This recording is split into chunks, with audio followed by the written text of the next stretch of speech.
Tuneful Teaching. Hello, welcome to Tuneful Teaching. Tune in to teaching tips to find your rhythm in the classroom. Today we're going to be talking about schema. I'm Olivia Murray. I am a choir high school teacher, and my name is Allie Hill. I teach middle school band. I'm Clara Figline. I teach middle school choir. And I'm Emily Morris. I teach elementary music.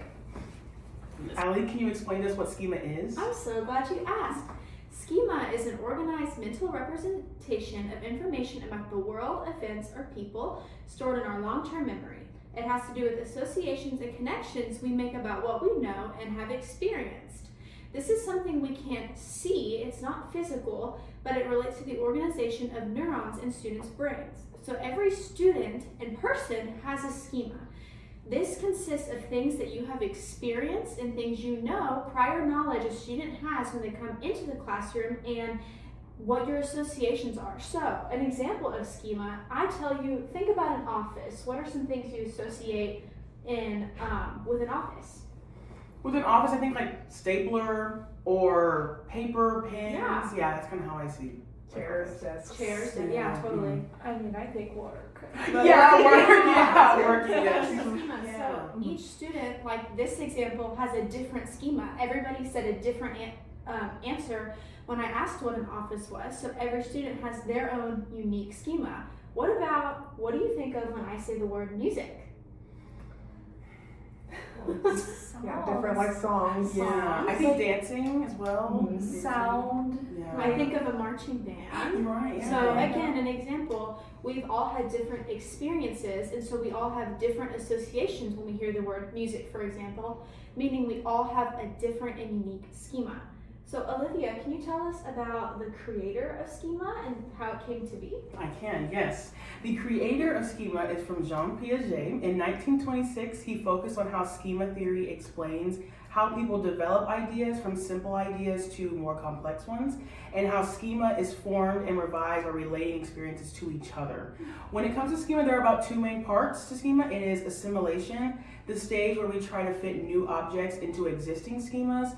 It provides a student with comfort and security because it is recognition. It's like a pattern recognition. Everyone recognizes it. Do you have an example of what that could be? Yeah, so like a kid, like a child, they see a dog and they see that it has 4 legs, and they're like, oh, that's a doggy. And so they will like think, oh, everything with 4 legs is a doggy. Or then like for on the music world, like a kid may hear a song and it's quiet and soft, and they're like, oh, that sounds like a lullaby, because they associate everything that is like quiet and soft with a lullaby. Okay, that makes sense. Yeah. Interesting. And then if we go into the second part of schema, it is accommodation, and this is the stage where we change our schemas to fit the characteristics of a new object. This is where we get our learning from, and again, does anyone have an example of that as well? Yes, so it's the same like with the doggy. Like a student may come in and be like, they see a cow and they're like, oh, that's a doggy, and you have to correct that and be like, yes, it has 4 legs. It's a mammal, like a dog, Yeah, right. but it is not a dog. Like it's a cow. Yeah, right. And then like just like with the lullaby example, like you could be like, yes, like you're correct. It is soft and quiet, but there's plenty of songs that are soft and quiet that aren't lullabies. Yes. And so that's also something that as a teacher you'll have to correct along the way. Okay. Yes, that makes sense. Are there any negative aspects of schema, or is it all a good thing? There can be negative aspects, just like how we were just talking about it. Like a student may come in with preconceived notions that aren't correct. Like a narrow mindset? Yes, Okay. like even like, you know, with the whole like associating bats with vampires. Yes. And they're like, oh, all bats suck blood. Yeah, right. Which that's not right. No. And so like that's something also as a teacher you'll have to be like, no, bats don't, like most bats do not suck blood. Right. like that's kind of, there are things that you have to correct, like you will have to correct them, if that makes sense. Do you think that could harm the learning process? It can harm it can hinder the learning process, not necessarily harm it, but it also has its good things too.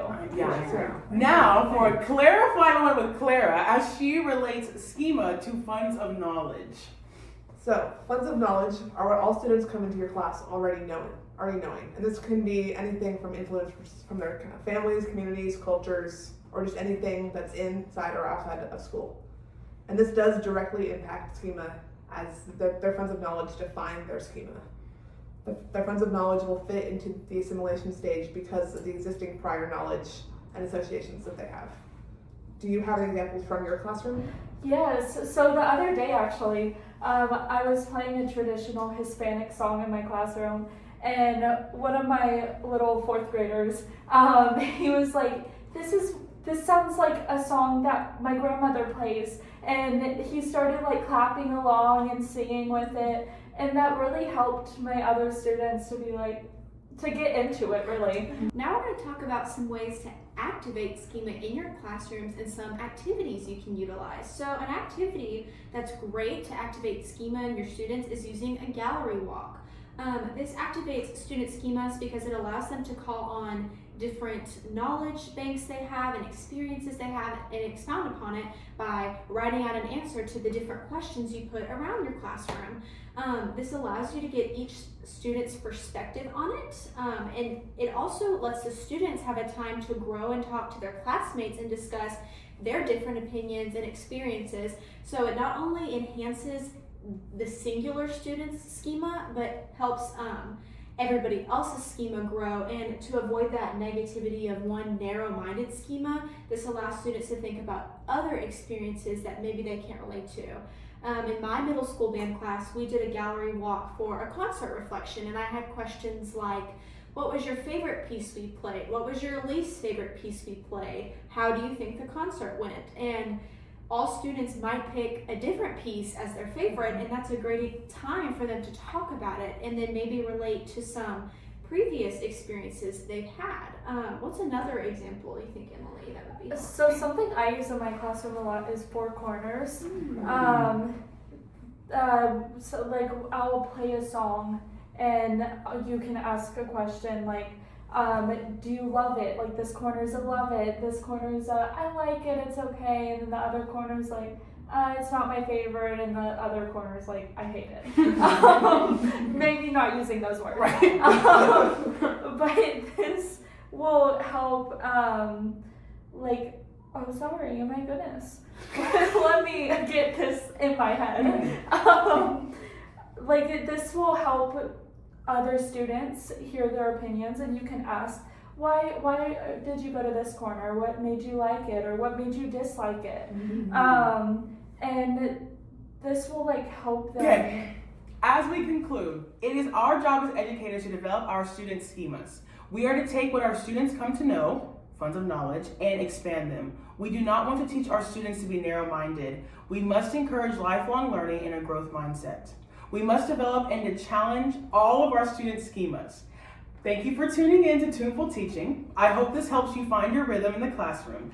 Tune in next time to learn teaching tips on how to teach vocab. See you next time.